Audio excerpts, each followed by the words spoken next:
Okay အားလုံးမင်္ဂလာပါကျွန်တော်အခုဆွမ်းမဲ့ပုံလေးကတော့ source gas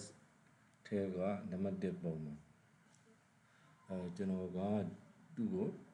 metric နဲ့ဆွဲဖို့အတွက် metric template ကိုယူပြီးတော့မှ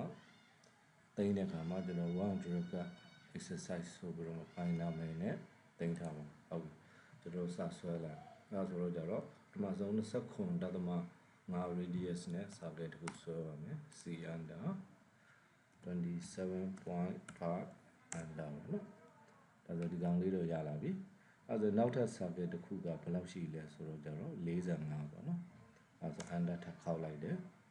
45 under ဒါဆိုရင်ဒီ subject နှစ်ခုရအဲဆိုရင်ကျွန်တော်တို့ဒီ30ဆိုတဲ့ line လေးကိုဆွဲပါမယ်30ဆိုတဲ့ line လေးကိုဆွဲဖို့အတွက်ဒီနေရာရဲ့ center mark ဒီကနေပြီးတော့မှဘယ်လောက်กว่าရှိလဲဆိုတော့60ပေါ့နော်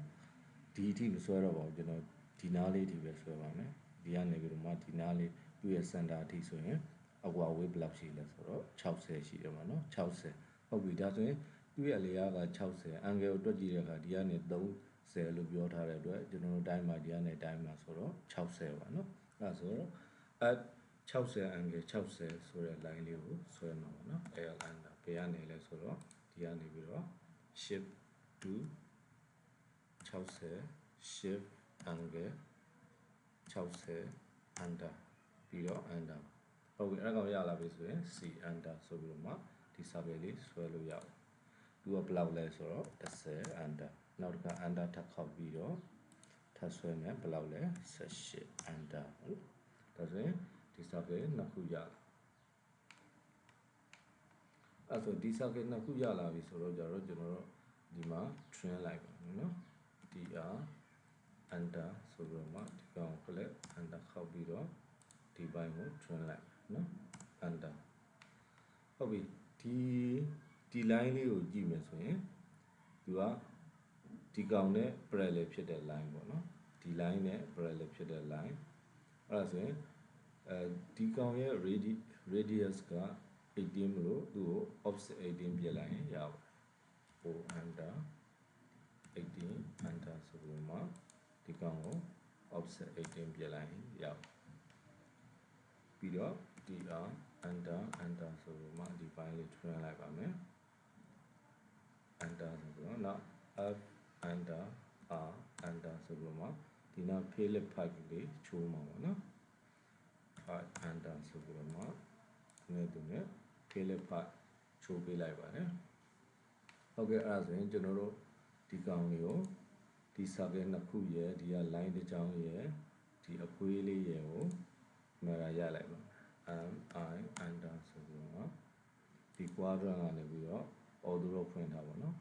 ဒီလိုမျိုးလေးမရလိုက်ယူလိုက်မယ် under ခောက်လိုက်မယ်ဆိုရင်ကျွန်တော်တို့ဒီကောင်ကိုရပါ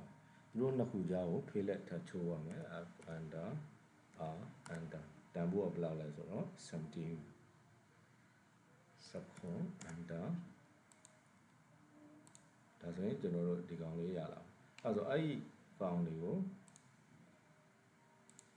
အောက်ကိုမဲလာရိုက်လိုက် mi under ဆိုပြီးမှ under ဆိုရင်ဒါရသွားပါ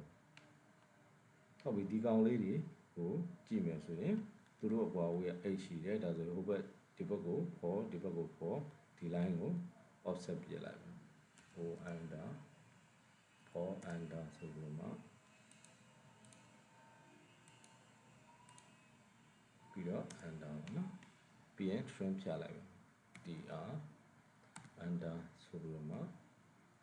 ဒီနဲ့ကြားထဲမှာ trim ဖြတ်မယ် under ဆိုပြီးတော့မှ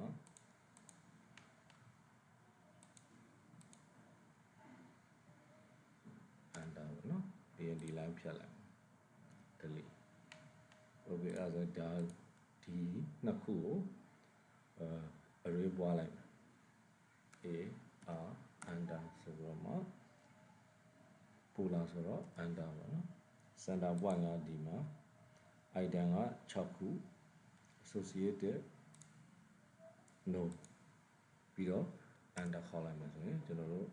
ဒီလိုချင်တဲ့ပုံလေးကိုဒီမှာရလာပါပြီနော်ဒီပုံလေးပါ